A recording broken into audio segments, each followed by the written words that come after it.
I was staring at my wife's laptop screen, frozen, unable to process what I was seeing. The message thread was open, intimate, explicit, unmistakable. And it wasn't with me. My name is Ryan Callahan, and until 3 hours ago, I thought I had the perfect marriage. 15 years with Jessica, 2 beautiful kids, Emma, 12, and Tyler, 9, a 4-bedroom colonial in Naperville, Illinois, and a life that looked like something out of a catalog. I was a senior project manager at a tech firm, pulling in 6 figures. Jessica had been a marketing director before taking time off when Emma was born, then went back part-time 3 years ago at a boutique agency downtown.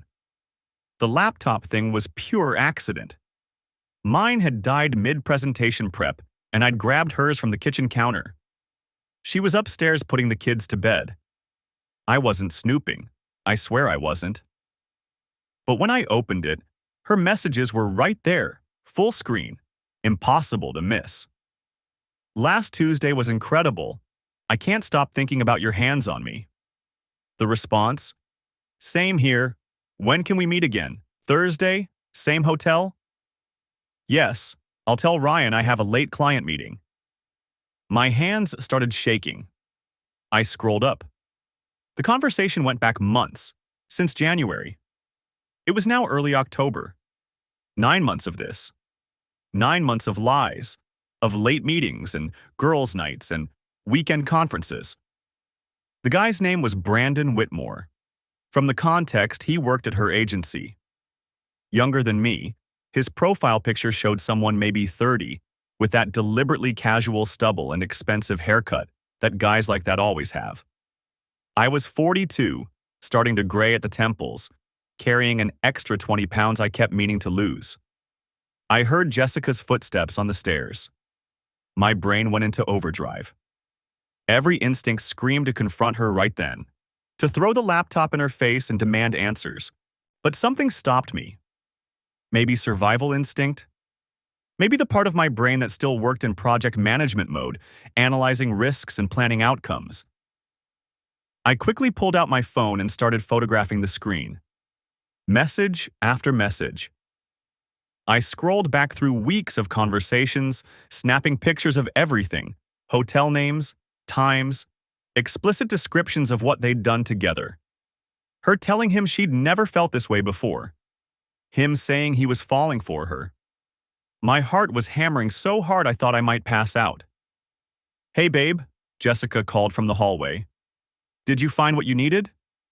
I cleared my throat. Yeah, just pulling up my files now. I closed her messages and opened a browser window, then my cloud storage. By the time she walked into the living room, I was looking at spreadsheets like nothing had happened. Kids are finally down, she said, dropping onto the couch beside me. She was wearing yoga pants and one of my old Northwestern sweatshirts, her blonde hair pulled back in a ponytail.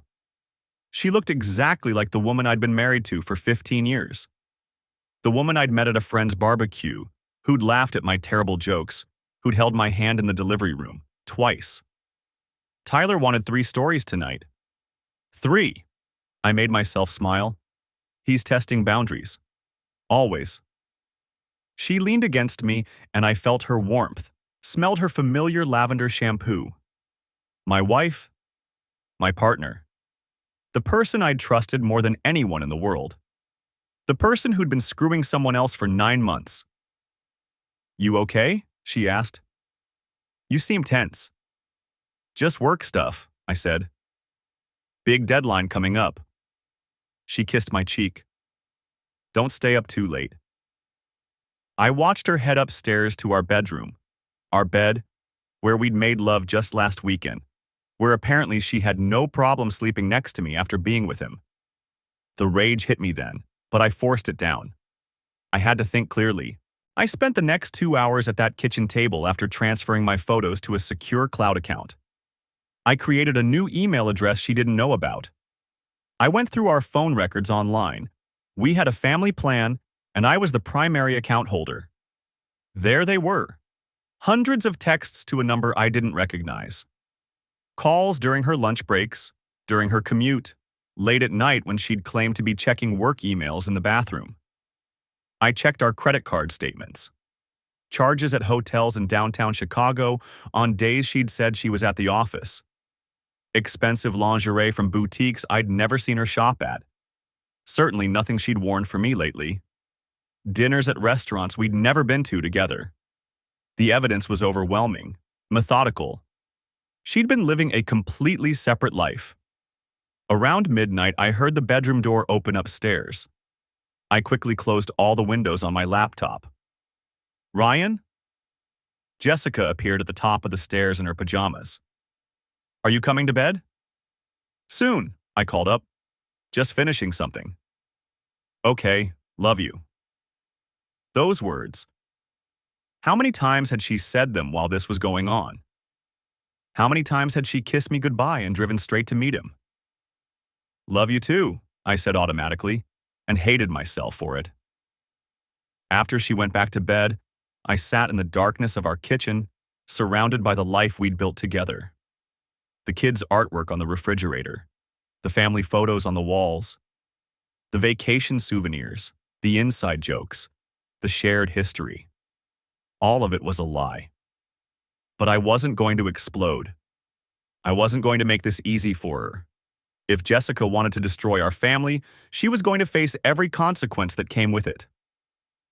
I opened my laptop again and started researching divorce attorneys in Illinois.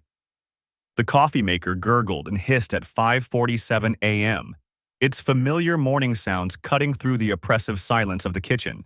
It was nearly 2 hours before my alarm would have gone off on a normal day, but nothing about today was normal. Nothing about my life was normal anymore. I'd managed maybe 90 minutes of sleep, scattered across the night in 20-minute intervals like broken glass. Every time I'd closed my eyes, desperate for the oblivion of unconsciousness, I saw those messages glowing behind my eyelids. "God, I need you inside me. Can't wait to taste you. Thursday can't come fast enough. I'm already wet thinking about you."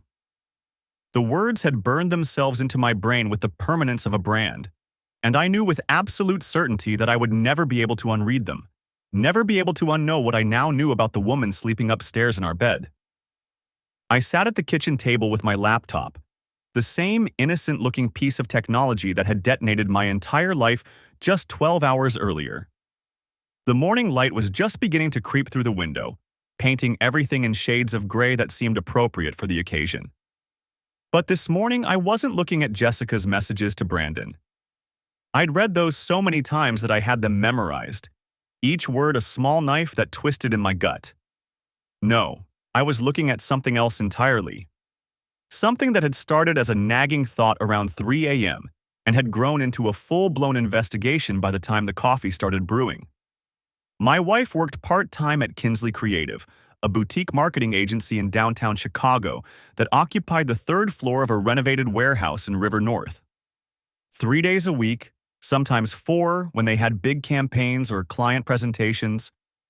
She'd been there for almost 4 years now, having started full-time before cutting back when Tyler started having behavioral issues at school, and we'd mutually agreed that having her home more would be beneficial for the kids.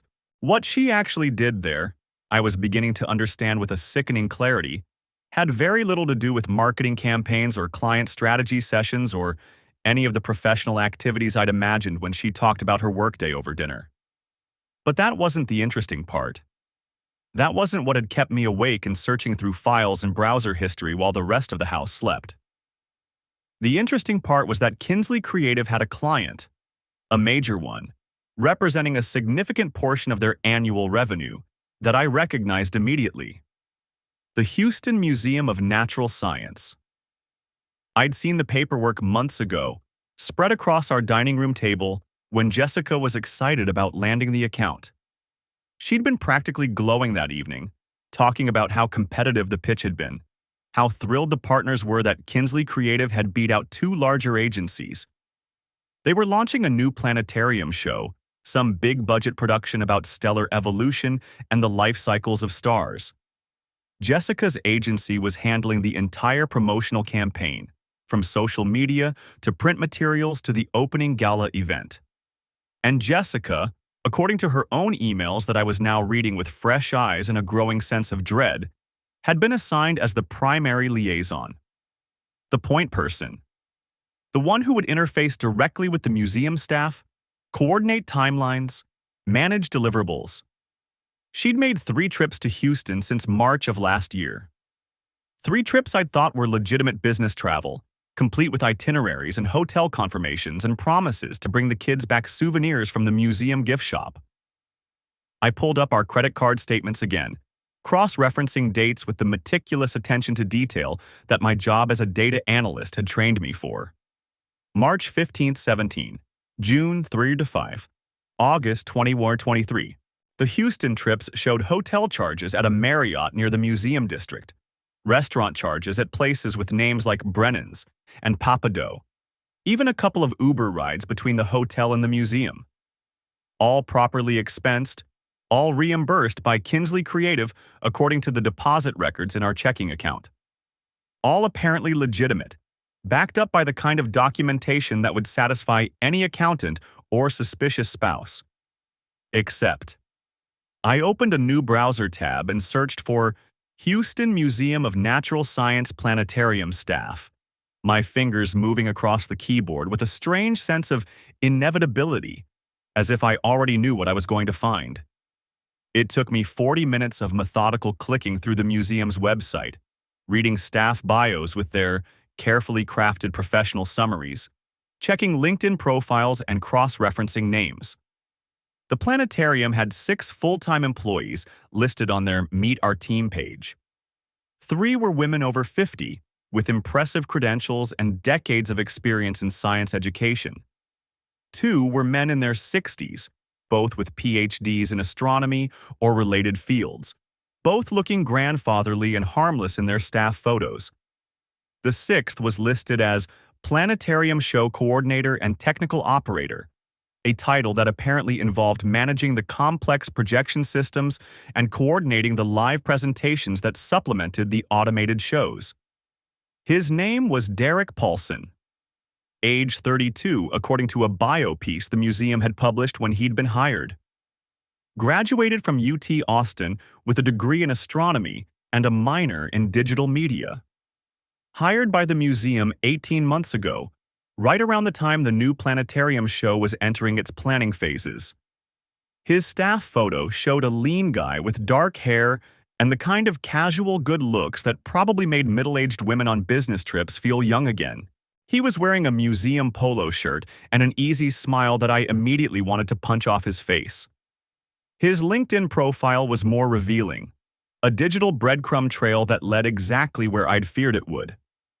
Before Houston, he'd worked at the Adler Planetarium in Chicago for 4 years, from 2017 to early 2022. I sat back in my chair, my coffee going cold in my hand, the ceramic mug that said, "World's Best Dad," suddenly feeling like a cruel joke. The Adler Planetarium. In Chicago, where Jessica had worked on a campaign 2 years ago, before she'd cut back to part-time, before Tyler started having trouble in school and we'd agreed she should be home more, before our life had taken the shape it currently held.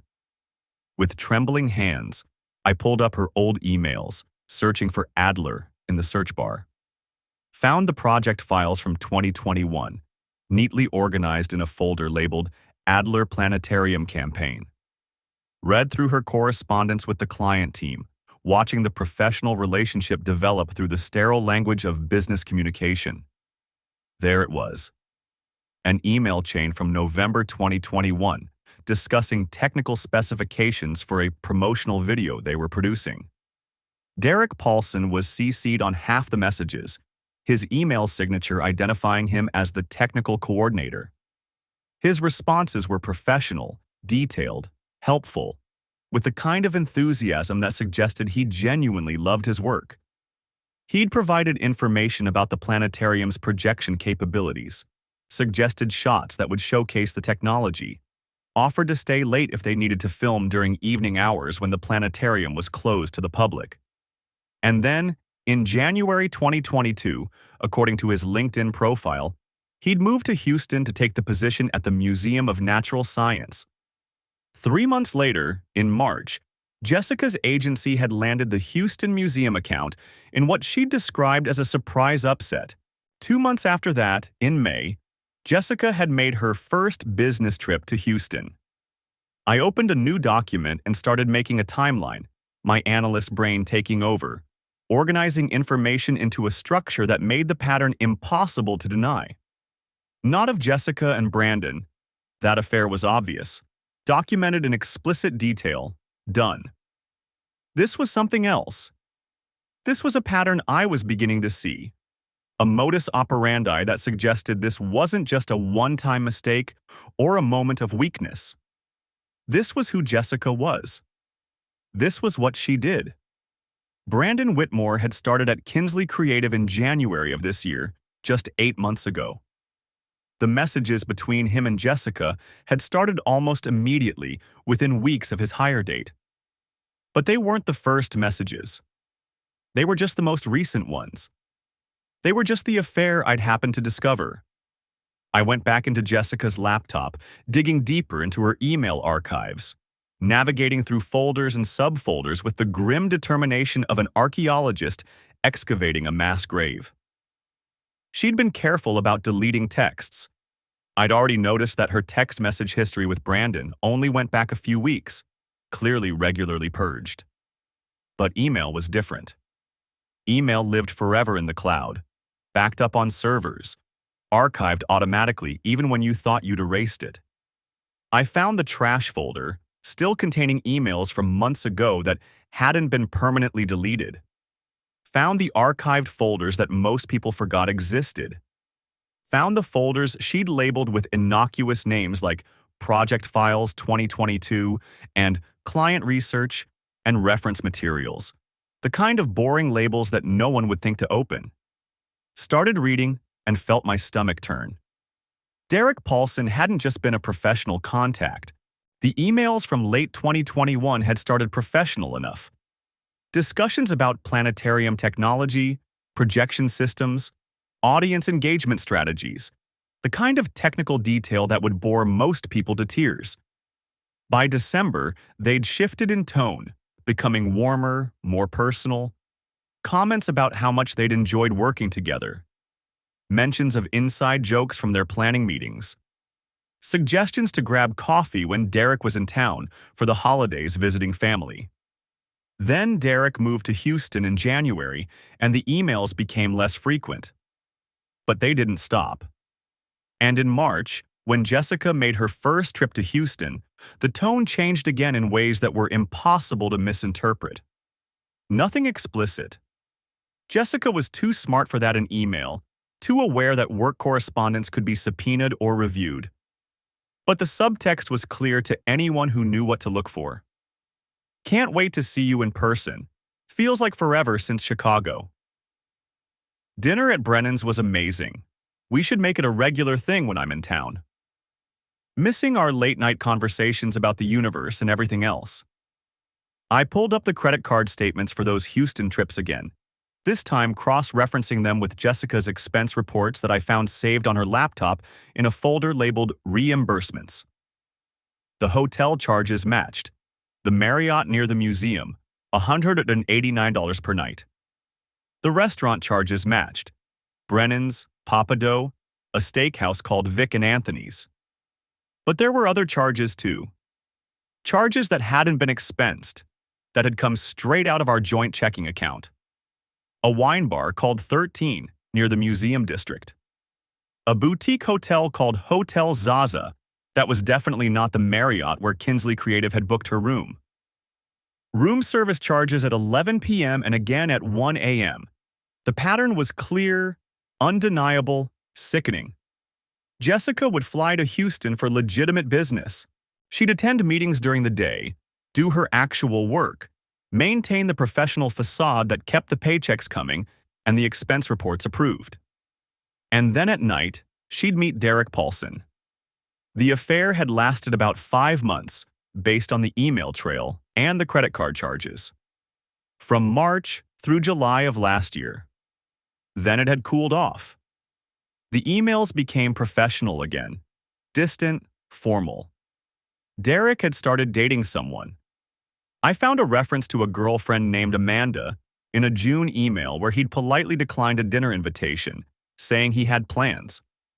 And 2 months later, in September, Brandon Whitmore had started at Kinsley Creative. I closed the laptop and stared at the kitchen wall where a framed photo showed our family at Navy Pier last summer.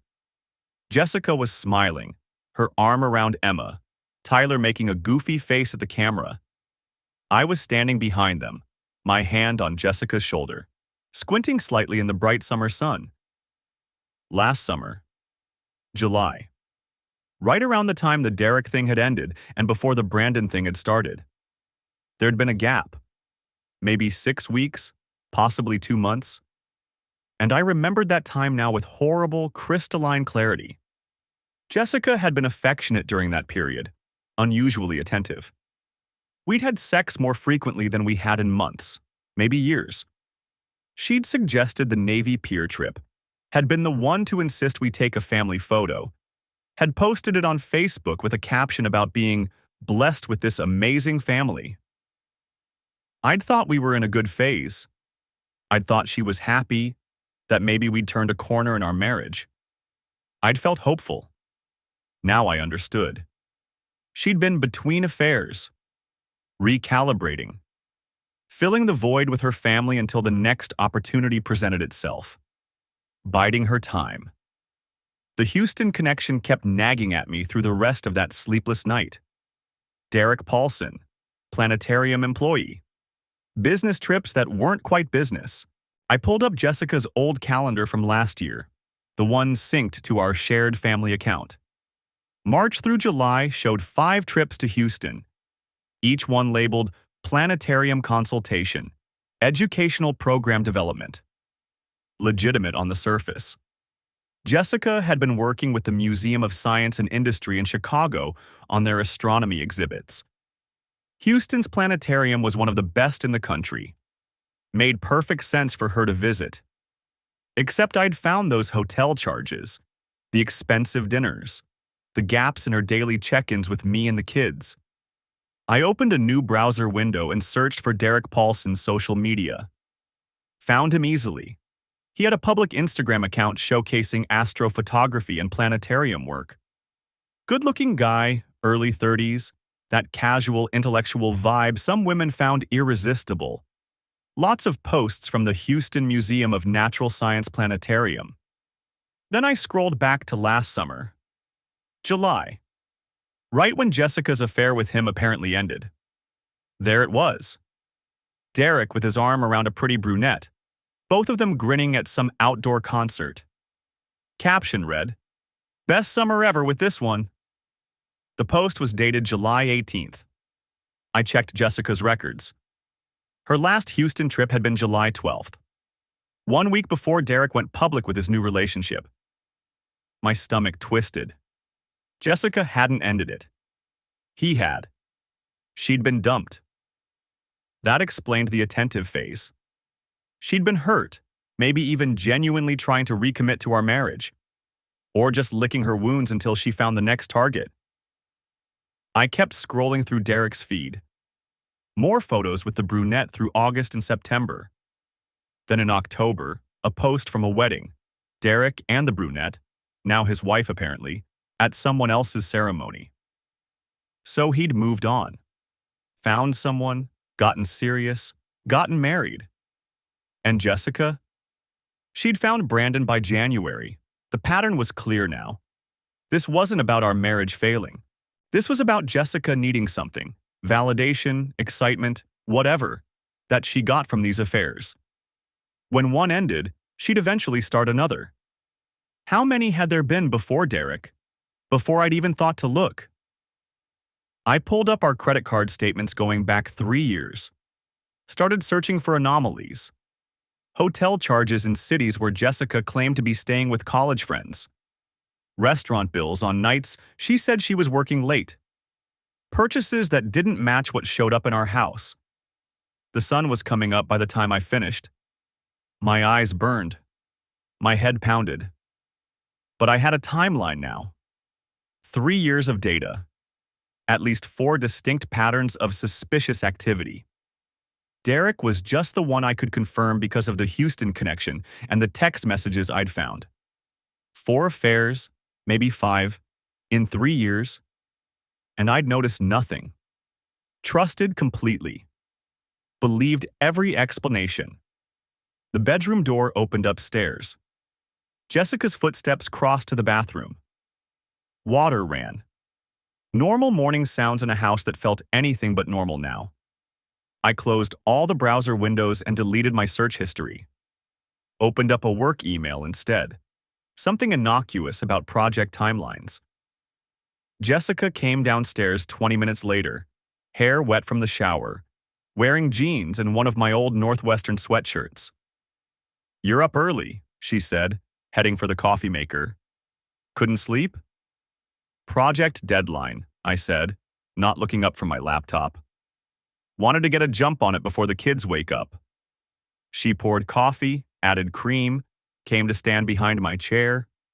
Her hand rested on my shoulder, familiar and casual. Once, that touch would have been comforting. Now it made my skin crawl. "You work too hard," she said softly. "When this project wraps, we should take a weekend. Just us. Emily next door can watch the kids." A weekend. Just us. Time to reconnect, she'd probably say. Quality time. Or time to assuage her guilt before the next affair started. Before the next Brandon or Derek showed up. "Maybe," I said, still not looking at her. "Let me get through this deadline first." She squeezed my shoulder and moved away, taking her coffee to the living room. I heard the TV click on, morning news filling the silence. I sat there staring at my laptop screen, my mind racing. The Houston trips, the planetarium, Derek Paulson. An idea was forming. Crazy, maybe. But Jessica had used her professional work as cover for her affairs. The planetarium consultations had been real work. She'd actually helped develop educational programs. But she'd also used those trips to meet Derek. She'd mixed business with pleasure, hidden her betrayal inside legitimate professional activities. What if I could use that against her? I pulled up the Museum of Science and Industry's website, found their contact page, their educational programming department. Jessica had worked with them extensively. They knew her, trusted her professional judgment. I opened a new email draft, stared at the blank screen. Then I started typing. The email was careful, professional, concerned. I explained that I was Jessica Callahan's husband, that I discovered some irregularities in her expense reports from her Houston trips last year, that I was worried there might have been some misuse of consulting funds, some inappropriate mixing of personal and professional activities. I didn't mention the affair directly. Didn't need to. Just raised questions about her professionalism, her integrity, her expense accounting. The museum would investigate. They'd look at her trips, her billing, her activities. They'd find the hotel charges that didn't match her reported accommodations, the dinners that weren't with museum staff, the gaps in her schedule. They might not figure out the affair, but they'd see unprofessional behavior, questionable expenses, maybe even grounds to terminate her consulting contract. Jessica's boutique agency depended on her reputation, her professional network, her credibility in the museum and educational programming world. I could damage that. Maybe destroy it. My finger hovered over the send button. This was different from gathering evidence for divorce. This was active sabotage. Revenge. Was I really going to do this? I thought about the hotel rooms, the explicit messages, the 9 months of lies with Brandon, the months before that with Derek, the other affairs I suspected but couldn't yet prove. 3 years. Maybe more. Of betrayal. Of her coming home to me and the kids, playing the loving wife and mother while maintaining entire secret relationships with other men. I clicked send. The email whooshed away into the digital void. No taking it back now. I closed the laptop and stood up. My hands were shaking slightly, adrenaline and exhaustion mixing in my bloodstream. From the living room, Jessica laughed at something on the morning show. Normal, casual, completely unaware that I just lit the first match. The museum would take time to investigate. Weeks, probably. But eventually, they'd contact her, ask questions, maybe suspend her contract pending review. And she'd have no idea why. No idea that I knew anything. I walked to the kitchen, poured myself coffee, and looked out the window at our backyard. The swing set we'd built when Emma was 3. The garden Jessica planted every spring. The life we'd made together. The life that had been a lie. Upstairs, I heard Emma's alarm go off. Tyler would be up soon after. Saturday morning, and they'd want pancakes. Want to tell us about their plans for the day, want normalcy. I could give them that. For now. But I wasn't done. The museum email was just the beginning. Jessica had used the planetarium as cover for her betrayal, had hidden her lies inside the stars. I was going to make sure those stars burned her. The email to the Museum of Science and Industry went out at 2:47 a.m. I'd crafted it carefully, posing as a concerned colleague who'd noticed irregularities in expense reports from the Houston Planetarium Consulting Project. I mentioned specific dates I knew Jessica had been with Derek Paulson instead of reviewing educational program proposals. I attached nothing, accused no one directly, just raised questions. Let them pull the records themselves. 3 days later, I was still playing the devoted husband. Still kissing Jessica goodbye in the morning, still asking about her day over dinner, still sleeping beside her at night while my skin crawled. The kids noticed nothing. Why would they? I'd had 15 years of practice being Ryan Callahan, reliable dad and husband. Thursday afternoon, my phone buzzed with a text from an unknown number. "This is Derek Paulson. We need to talk. Today." My heart rate spiked. I was in my home office, door closed, supposedly on a conference call. I stared at the message for 30 seconds before responding. "Who is this?" "You know exactly who I am, and I know what you did." "Coffee?" "Starbucks on Richmond Ave, 6 p.m. I'm in town for work." Houston area code. Derek had flown to Chicago. This was either very bad or very useful. "How did you get this number?" Jessica's phone. Copied it months ago. Be there or I'm calling her. I deleted the exchange and cleared my message history. Then I sat back, mind racing through scenarios. Derek knew about the email. That much was obvious. But how? Had the museum contacted Jessica already? Had she reached out to him in a panic? Either way, this meeting was happening. The Starbucks was in a strip mall 40 minutes from Naperville, far enough that I wouldn't run into anyone I knew. I arrived at 5:50 p.m., ordered a black coffee I didn't want, and claimed a corner table with a view of the entrance. Derek walked in at 6:03 p.m. I recognized him from the photos I'd found in Jessica's cloud storage, the ones from their Houston hotel rooms, the ones from the planetarium after hours. He looked older in person, tired. The deliberate stubble was gone, replaced by actual exhaustion. His eyes found mine immediately. He didn't order anything, just walked straight to my table and sat down. "You sent that email," he said. Not a question. "I have no idea what you're talking about." "Cut it." The museum called Jessica yesterday. They're launching an internal review of the Houston project expenses. She's freaking out, thinks someone from her agency found out about us and is trying to tank her. "Us," I repeated. "There is no us. There's my wife who you were sleeping with while I paid for her hotel rooms." Derek's jaw tightened. "I didn't know she was married. Not at first." "When did you find out?" "March. We'd been together 2 weeks when she finally mentioned it. Said you were separated, just waiting for the kids to be older before filing." Classic. I took a sip of coffee to keep from throwing it in his face. "She lied to you too," I said. "We were never separated." I had no idea she was screwing around until 3 days ago. Derek looked away, something that might have been guilt crossing his face. I ended it in July, when I met someone real, someone who didn't have a whole other life. Congratulations! You want a medal for developing a conscience? I want you to leave her alone, Derek said, leaning forward. That email could destroy her career. Museums talk. Marketing agencies talk. You're not just hurting her. You're making my life complicated too. The museum knows I was the staff contact on that project. They're asking me questions. Good. You don't get it. I could lose my job.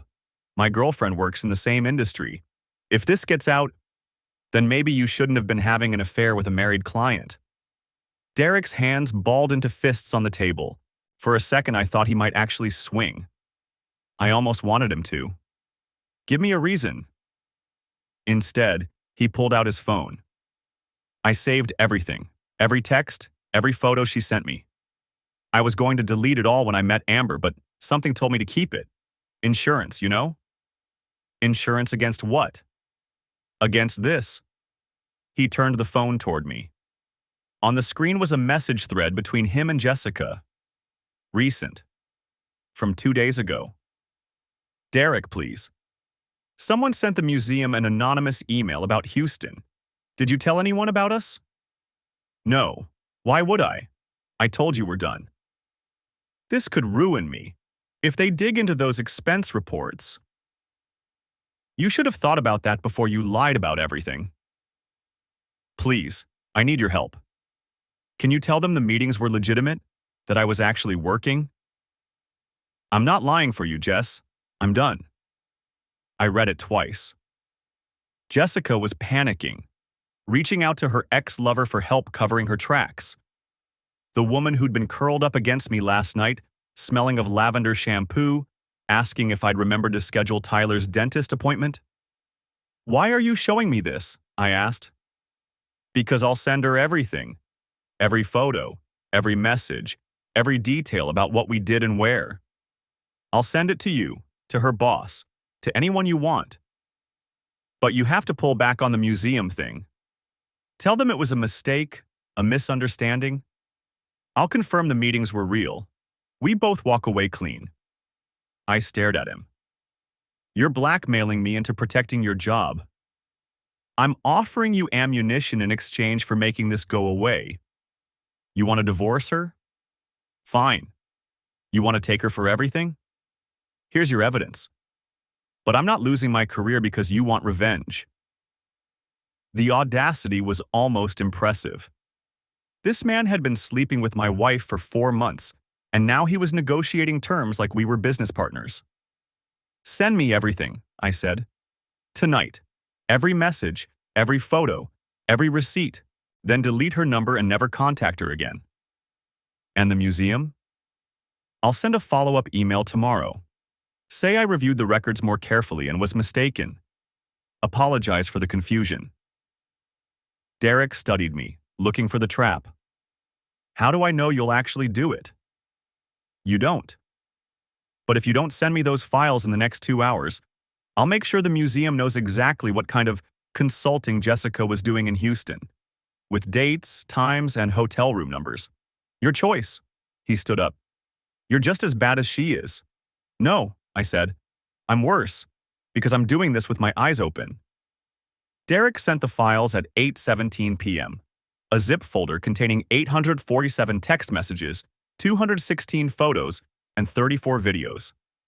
I didn't open the videos. Didn't need to. The messages alone were enough. Detailed, explicit, damning. Jessica talking about me, about the kids, about how she needed the escape. Derek complaining about his job, about Houston's humidity, about wanting to run away together. Fantasy. All of it. 2 people pretending their lives were a love story. I backed everything up to 3 separate drives and a secure cloud account Derek couldn't access.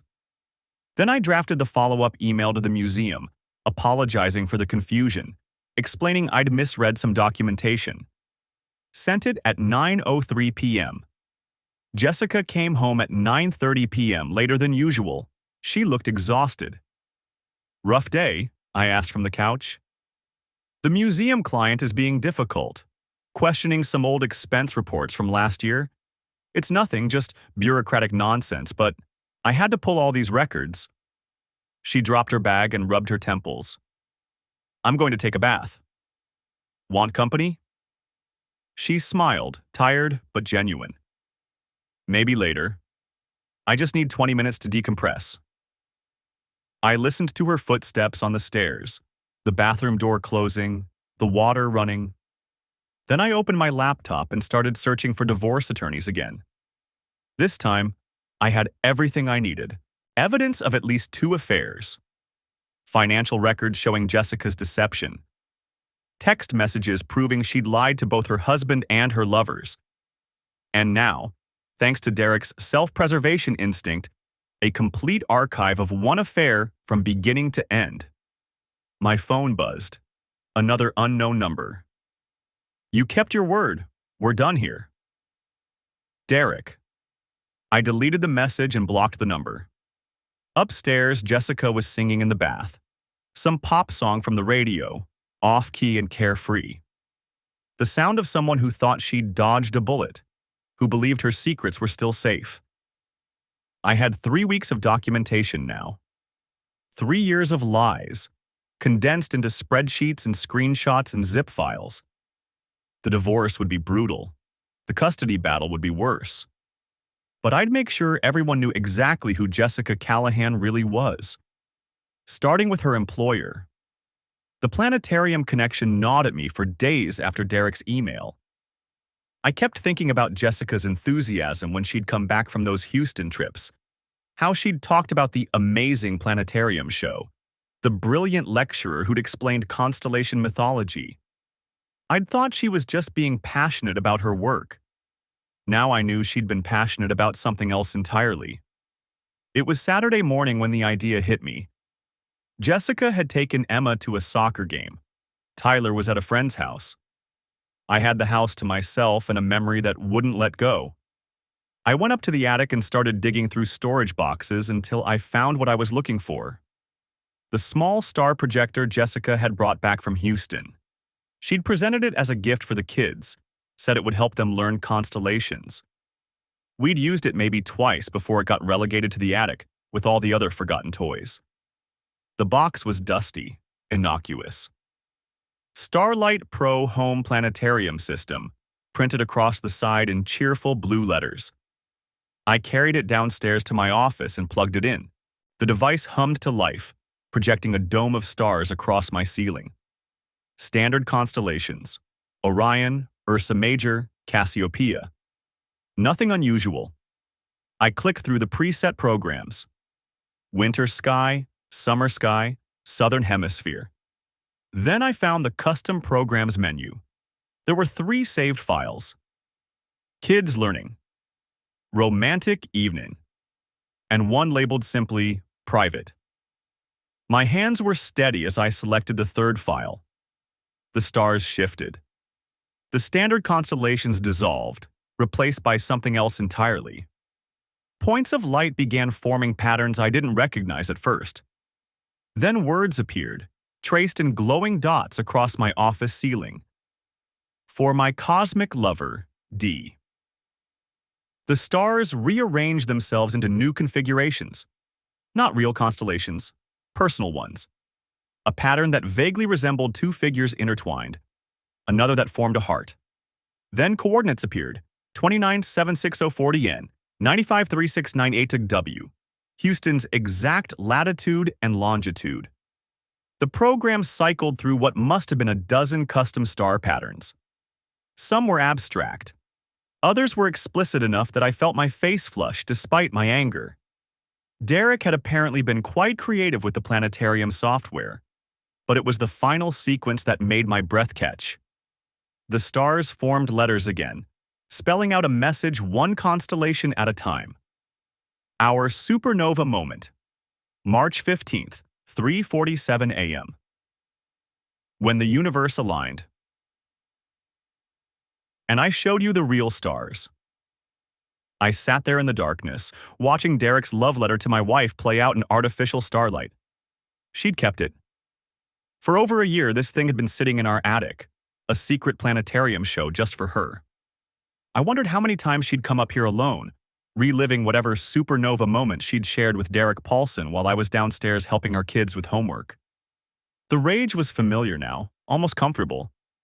But underneath it was something colder. Something calculating. I photographed every sequence the projector displayed, documenting each custom constellation and message. Then I connected the device to my laptop and copied all the custom program files. The metadata showed they'd been created on March the 16th, the morning after Jessica's supposed late client dinner in Houston. I had Derek's complete documentation, the texts, photos, videos. I had the financial records.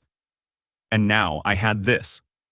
A literal star map of my wife's infidelity, programmed by her lover and disguised as a children's educational toy. But I wasn't done with the projector yet. Monday evening, I suggested we have a family night. Jessica seemed surprised but pleased. We ordered pizza, watched a movie with the kids, played board games. Normal, comfortable. The kind of evening we used to have more often before Jessica's work schedule got so demanding.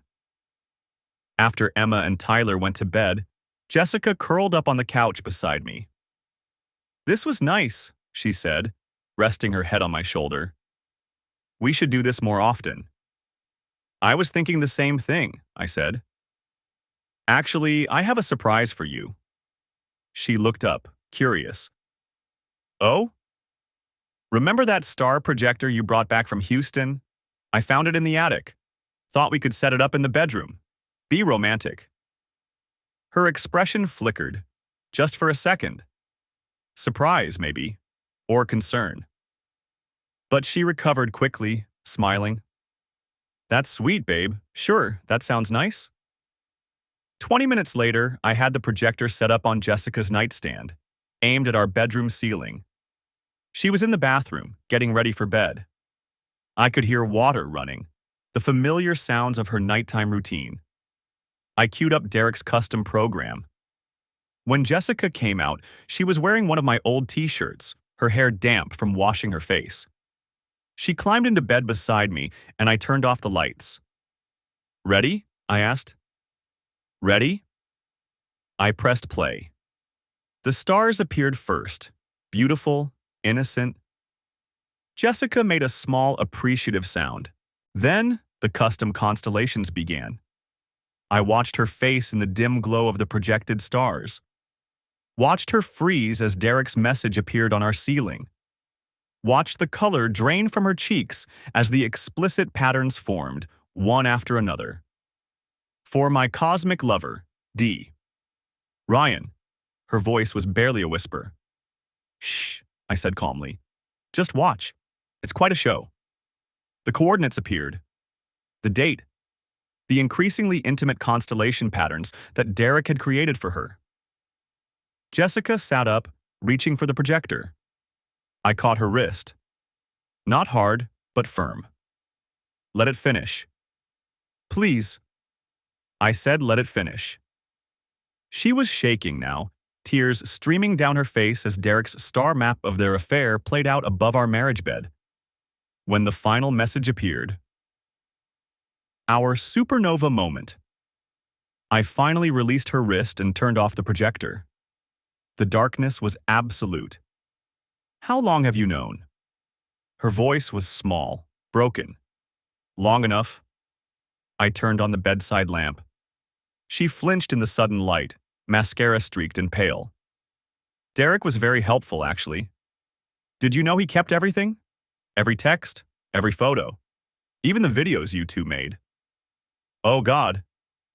947 pieces of evidence from Houston alone, I continued, my voice eerily calm. "And that's just one affair, Jessica. We both know there have been others." She was sobbing now, gasping for air. "I'm sorry, I'm so sorry."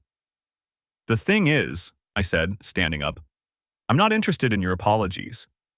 I'm interested in the truth." So here's what's going to happen. You're going to tell me about every single one. Every affair, every lie, every hotel room. And if you leave anything out, anything at all, I will make sure everyone knows. Your parents, your friends, your employer, everyone. Ryan, please. Start with Brandon, I said. When did it begin? She stared at me, horror and disbelief warring on her face. This wasn't the husband she knew. The patient, understanding Ryan who forgave her small transgressions and never raised his voice. This was someone else. Someone she'd created through her choices. January, she whispered finally.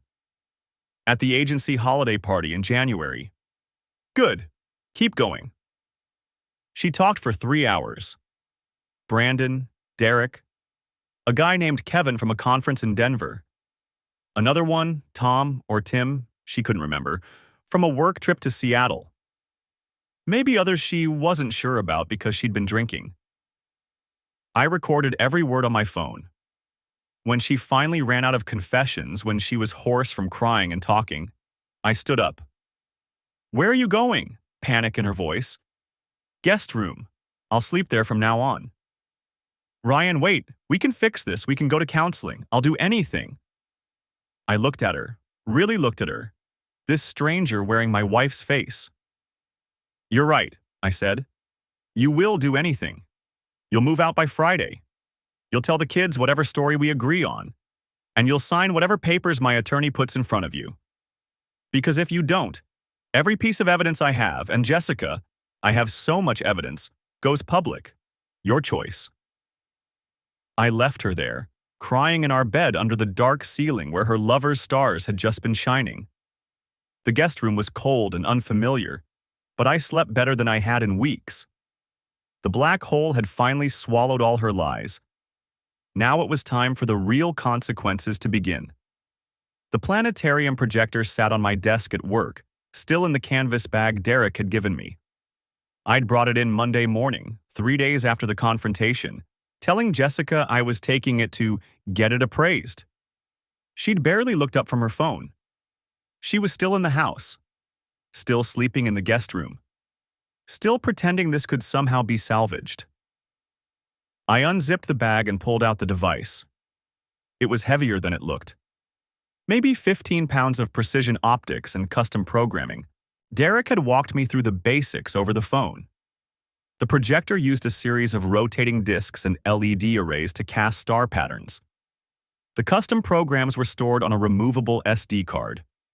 I ejected the card and slid it into my laptop's reader. The files were organized by date. I found the Constellation Connections program Derek had created for Jessica, the one I'd projected on our bedroom ceiling. But there were others. Dozens of them. Test files, calibration sequences, standard planetarium shows. And then I saw it. A folder labeled MSI Houston Scripts. Museum of Science and Industry. Houston. I opened it. Inside were presentation files, technical specifications, and what looked like correspondence between Derek and the Houston Planetarium's programming department. Dates ranged from March through July of last year, exactly when Jessica had been making her business trips. Derek had been creating custom shows for Houston. Jessica had been his liaison, supposedly coordinating the technical requirements with the museum's marketing team. That's how they'd met. That's how it had started. I kept digging. Found email drafts Derek had saved, probably for his own records. One caught my attention. Jessica. Attached is the revised supernova sequence for the July show. I incorporated your suggestions about the narrative pacing. Can't wait to see you next week. The projector in my apartment has been lonely without its favorite audience. D. My hands tightened on the mouse. Derek had his own projector. Of course he did. And he'd been using it to run private shows for Jessica in his Houston apartment, testing the scripts they were supposedly developing for the museum. Private supernovas, secret constellations.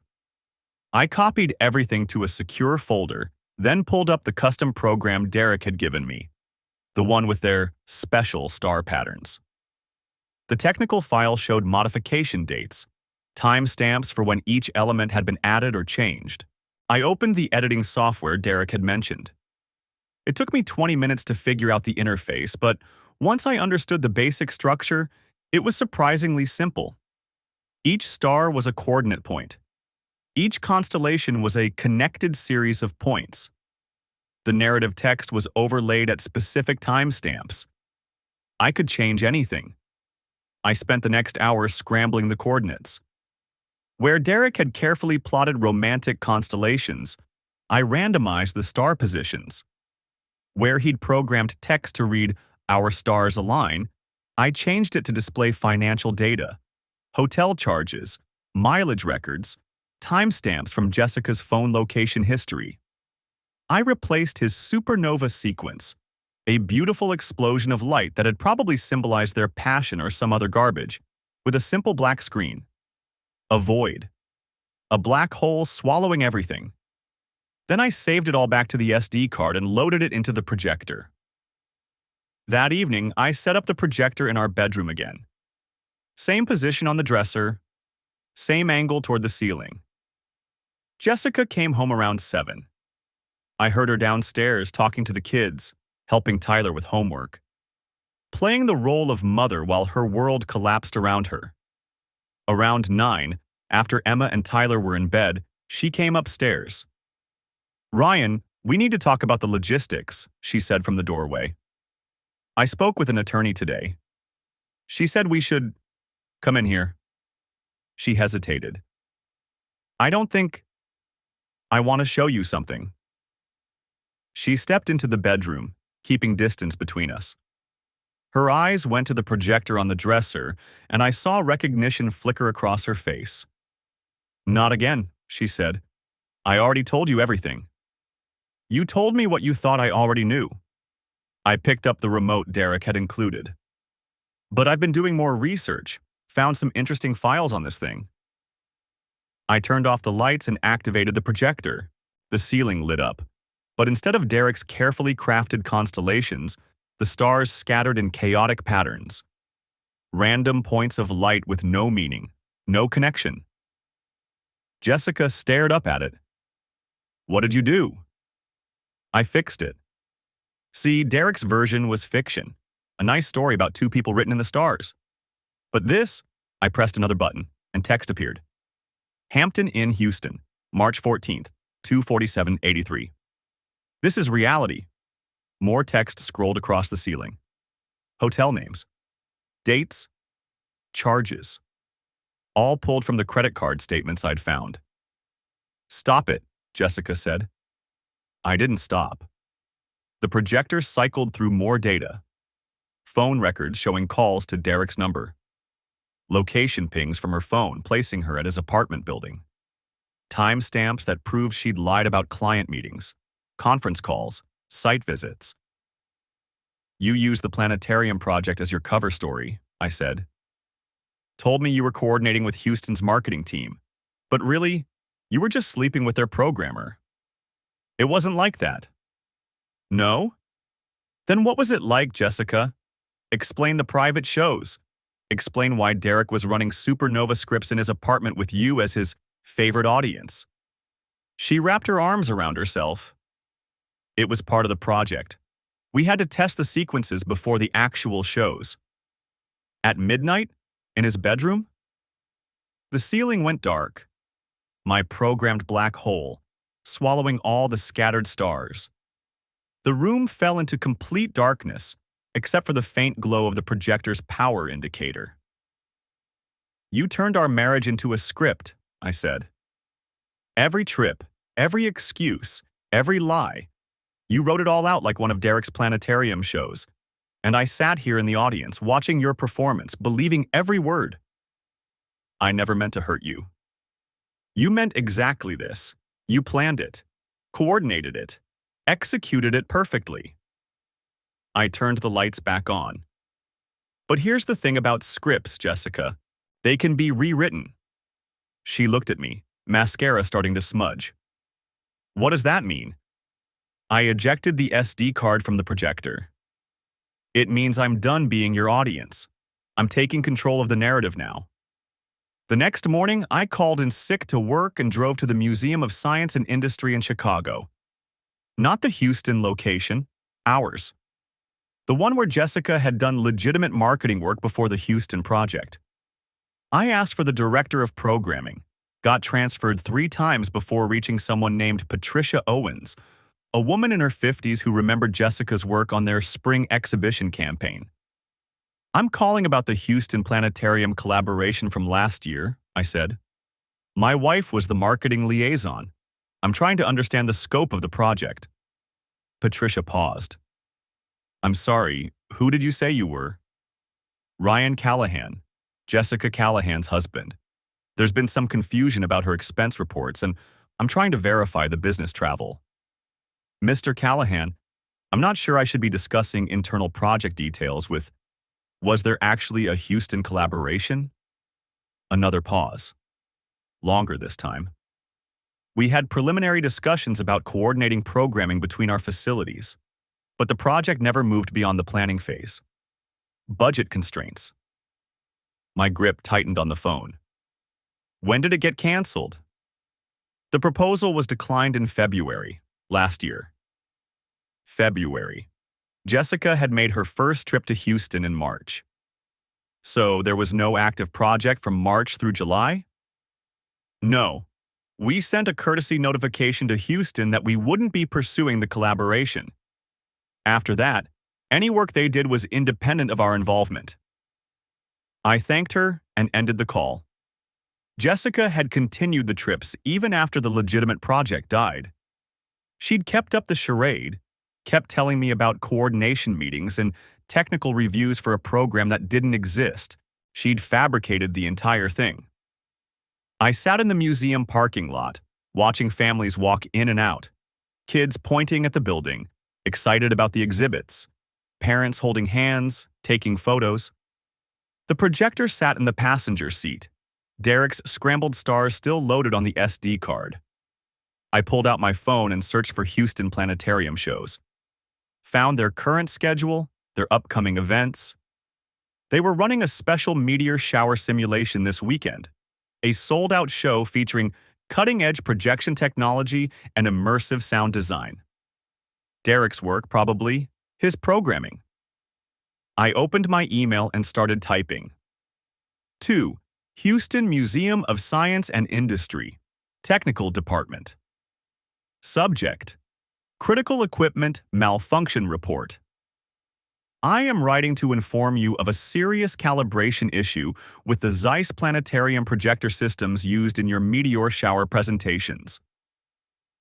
I spent an hour crafting the message, making it technical enough to sound legitimate, vague enough to create confusion. I claimed to be a contractor who'd worked with Derek Paulson on the projection systems, and I discovered systematic errors in the star field calibration that would cause visible distortions during high-speed sequences like meteor showers. I included fake technical specifications, invented error codes, and suggested that running the show without recalibration could damage the equipment and disappoint the audience. Then I sent it from a burner email account I'd created. 30 minutes later, I sent a second email, this time posing as a concerned patron who'd attended a preview showing and noticed strange glitches in the meteor effects. I described stars appearing in wrong positions, constellations shifting incorrectly, the whole simulation looking amateurish and broken. I sent 5 more emails over the next 2 hours, each from a different burner account, each reporting similar technical problems. By evening, the Houston Planetarium had posted a notice on their website. Due to unforeseen technical difficulties, this weekend's meteor shower shows have been postponed. We apologize for the inconvenience and are working to resolve the equipment issues. Derek would be scrambling now, checking systems, running diagnostics, trying to find the malfunction that didn't exist. I looked at the projector in my passenger seat. Jessica had used stars to hide her lies. Derek had used them to seduce her. They'd both turned something beautiful into a tool for deception. Now their stars were scattered. Their shows were canceled. And I was just getting started. The aftermath. The divorce took 8 months to finalize. Illinois is a no-fault state, which meant Jessica's affairs didn't technically matter for the legal dissolution, but they mattered for everything else. For custody, for asset division, for the narrative that would follow both of us for the rest of our lives. My attorney, a sharp woman named Patricia Brennan, who came highly recommended, sat across from me in her downtown office that first consultation and listened to everything. I showed her the evidence, all of it. The messages with Brandon, Derek's complete archive, the financial records, the fabricated business trips, the planetarium projector with its incriminating metadata. She didn't say it was the best documentation she'd ever seen. She just nodded, made notes, and said, "This gives us leverage." Jessica hired someone too, a man named Richard Kowalski, who specialized in complex marital dissolutions. He tried to paint her as a woman suffering from undiagnosed depression, someone who'd made mistakes but deserved compassion and equal custody. It didn't work. The custody evaluation took 3 months. A court-appointed psychologist interviewed both of us, talked to the kids, reviewed the evidence of Jessica's double life. Emma and Tyler never saw the explicit messages or photos. I made sure of that. But they knew their mother had made choices that hurt the family. Emma, at 12, understood more than she let on. Tyler, at 9, just knew that mom had moved to an apartment downtown and we only saw her on weekends now. The psychologist's report was damning in its clinical language.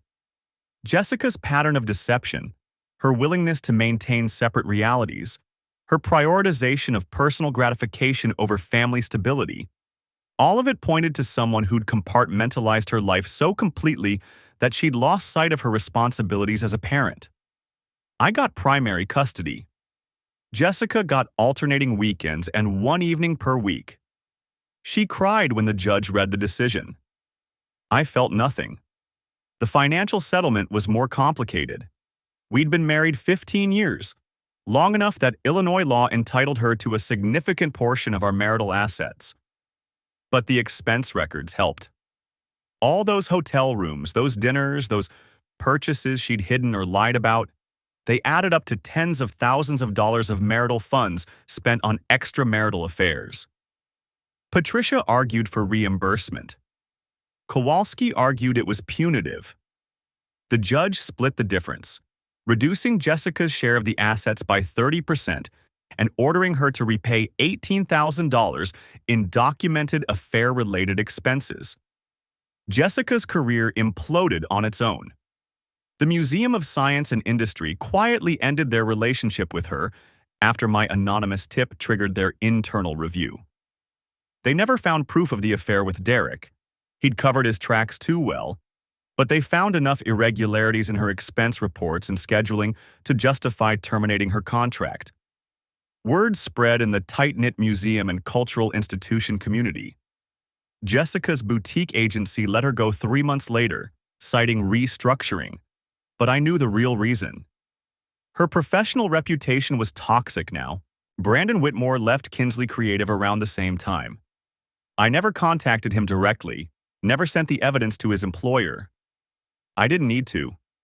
Jessica told him I knew everything, and he apparently decided that continuing to work at the same agency where his affair had started was a bad career move. Derek Paulson called me once, about 4 months into the divorce proceedings.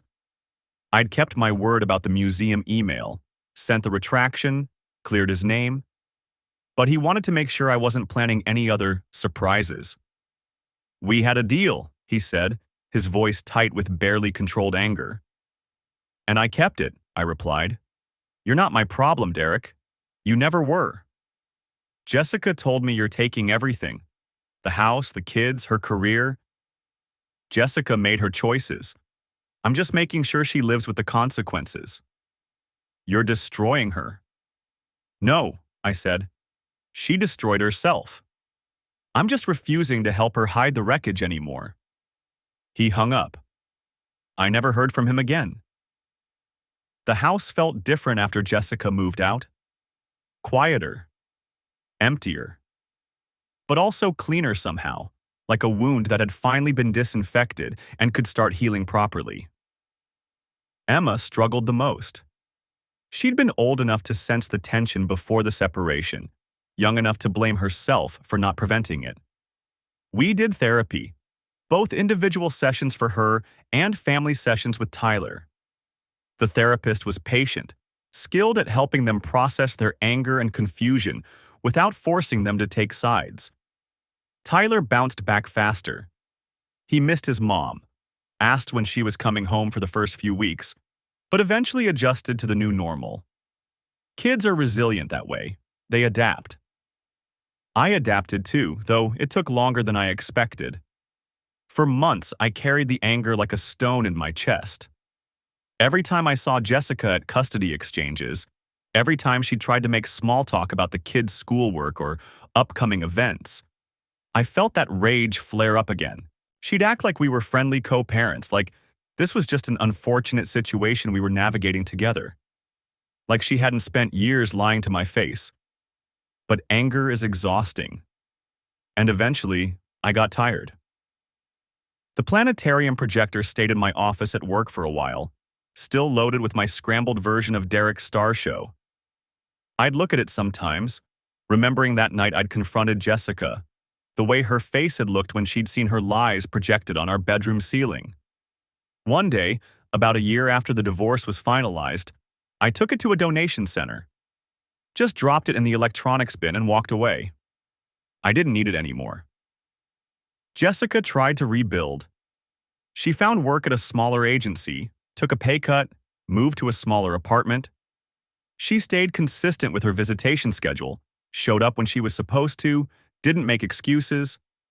She never apologized. Not really. Not in the way that would have required her to truly reckon with what she'd done. She said she was sorry for the pain and regretted her mistakes.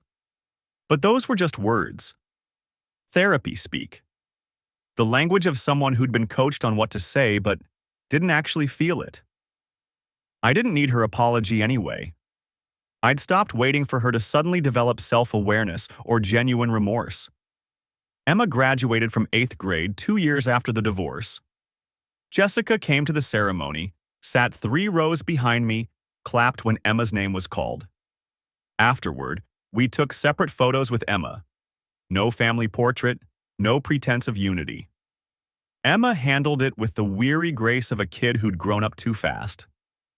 "It's fine, Dad," she said, when I asked if she was okay with the arrangement. "This is just how it is now." Tyler made the select soccer team that same year. Jessica came to some of his games, stood on the opposite sideline from me, cheered when he scored. We'd nod at each other across the field, civil, distant, permanent strangers bound together only by the children we'd created. I dated eventually. Nothing serious at first, just coffee with a colleague, dinner with someone I'd met through a friend. It felt strange, learning how to be single again after 15 years of marriage. Learning how to trust again after everything. I told them all the same thing on the first or second date. I was married for 15 years. My ex-wife had multiple affairs. I have primary custody of 2 kids. If that's too much baggage, I understand. Some of them disappeared after that. Others stuck around for a few weeks before deciding that, yes, actually, it was too much baggage. One didn't. Her name was Lauren Mitchell, and she was a project manager at a different tech firm. Divorced herself, no kids, with the kind of direct honesty I'd learned to appreciate. She didn't pry into the details of my marriage, didn't try to psychoanalyze Jessica or me, didn't offer platitudes about everything happening for a reason. She just said, "That sounds really hard. I'm sorry you went through that." We took it slow. Dated for a year before I introduced her to Emma and Tyler. Waited another year before we started talking about moving in together. The kids liked her. She didn't try to replace their mother, didn't overstep, just existed in our lives as someone who cared about their dad and treated them with respect. It was enough. 3 years after the divorce, I drove past the old house. We'd sold it as part of the settlement. Neither of us could afford to keep it alone, and neither of us wanted to. Too many memories. Too much history soaked into the walls. A new family lived there now. I could see a swing set in the backyard, different from the one I'd built. The garden was gone, replaced by a patio. The whole place looked different. Repainted, renovated, transformed into someone else's dream home. I felt nothing looking at it. No nostalgia, no regret, no anger. Just a vague recognition that I used to live there, used to think it meant something permanent. The planetarium projector I'd donated ended up at a school, I found out later. A teacher had grabbed it from the donation center, figured out how to reset it to factory settings, and now used it to teach her students about constellations. Derek's custom programs were gone. My scrambled revenge version was gone. It was just a tool again, serving its original purpose, showing people the stars, helping them understand their place in the universe. I liked that ending for it better than anything I could have planned. 5 years out, Emma was in high school, Tyler was in middle school, and I'd learned to build a life that wasn't defined by what Jessica had destroyed. Lauren and I got married in a small ceremony, just immediate family and close friends. Emma was my best woman. Tyler walked Lauren down the aisle. Jessica sent a card. "Congratulations. Wishing you both happiness." I filed it away and didn't think about it again. People ask me sometimes, usually after a few drinks, if I regretted how I'd handled everything. If I thought I'd been too harsh, too vengeful, too focused on making Jessica pay for what she'd done. The answer was no. I didn't regret gathering evidence. Didn't regret protecting myself and my kids. Didn't regret making sure that Jessica's actions had real consequences instead of just being swept under the rug of "we grew apart" or "it just didn't work out." She'd made deliberate choices over and over for years. She'd lied to my face, slept in my bed, raised our children, all while maintaining entire relationships with other men. She'd used her professional life as cover, turned business trips into affairs, spent our money on hotel rooms and lingerie and romantic dinners with men who weren't her husband. And when I'd found out, she'd cried and apologized and promised to change, but only because she'd been caught, not because she'd suddenly developed a conscience. So no, I didn't regret making sure the truth came out. Didn't regret fighting for primary custody. Didn't regret the financial consequences or the professional fallout or any of it. I regretted the years I'd wasted trusting someone who didn't deserve it. Regretted not seeing the signs earlier. Regretted that my kids had to grow up in a broken home because their mother couldn't keep her vows. But I didn't regret refusing to be a victim. The moral of this story isn't complicated. It's not about revenge, though that played a part. It's not about the satisfaction of watching someone face consequences, though I won't pretend that didn't feel justified. It's about this. When someone shows you who they really are, not who they pretend to be, not who you want them to be, but who they actually are when they think no one is watching, believe them. Jessica showed me she was someone who could compartmentalize her life so completely that she could kiss our kids goodnight and then text her lover about meeting at a hotel. Someone who could look me in the eye and lie without hesitation. Someone who valued her own gratification more than her family's stability. I believed what she showed me, and I acted accordingly. Some people will say I should have tried harder to save the marriage, gone to counseling, given her another chance, forgiven, and moved forward. Those people didn't have to live with the betrayal. Didn't have to wonder if every late night at work, every business trip, every friendly text was actually something else. Didn't have to explain to their 12-year-old daughter why mom doesn't live here anymore. Trust, once shattered that completely, can't be rebuilt. At least not by me. Maybe some people can forgive serial infidelity and move on. Maybe some marriages can survive that level of deception. Mine couldn't.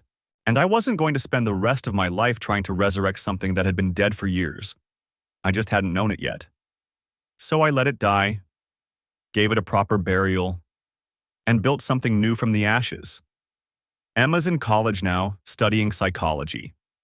She says she wants to help people navigate difficult transitions, help kids whose families are falling apart. I think she'll be good at it. She's lived it. Tyler's a sophomore, plays varsity soccer, has his first serious girlfriend. He's well-adjusted, happy, secure. He sees his mother regularly, has a relationship with her that's separate from his relationship with me. That's how it should be. Jessica and I are cordial now. We text about the kids' schedules, split holiday time without drama, show up to school events, and manage to be in the same room without incident. We've learned to be effective co-parents, even if we'll never be friends. She's dating someone, a divorced accountant with kids of his own. I hope he knows what he's getting into. I hope she's different with him. But that's not my problem anymore. Lauren and I have a good life. Simple. Honest. Built on a foundation of actual trust instead of convenient illusions. We don't have secrets. We don't have separate lives running in parallel. We just have this, a partnership between two people who show up honestly every day. It's not perfect. Nothing is. But it's real. And after everything, real is all I want. The stars that Jessica and Derek used to hide their affair are still up there. The real ones, burning billions of miles away. Indifferent to human drama. Indifferent to betrayal and revenge and divorce proceedings. They're just stars. And I've learned to see them that way again. Not as symbols of romance or deception or anything else people project onto them. Just distant suns, following the laws of physics, living and dying on timescales that make human problems seem infinitesimally small. There's something comforting in that perspective. My marriage died like a star collapsing, sudden and violent and leaving a black hole behind. But black holes aren't empty voids. They're incredibly dense, incredibly powerful, warping everything around them. I carried that density for a long time. Let it warp my view of relationships, of trust, of myself. Eventually, I learned to let it go. To accept what happened without letting it define what happens next. That's the real ending. Not the divorce decree or the custody arrangement or Jessica's professional consequences. The real ending is learning to build a life that isn't defined by what someone else destroyed. It took 5 years. Therapy. A lot of hard conversations with my kids. A lot of harder conversations with myself. But I got there. And if you're reading this from the middle of your own collapse, from the moment when you've just discovered the messages or the hotel receipts or whatever form your betrayal took, know that you'll get there too. Not today, not next week, maybe not next year. But eventually you'll wake up and realize that the person who broke your trust doesn't occupy your thoughts anymore. That you've built something new. That you're okay. Better than okay. You're free.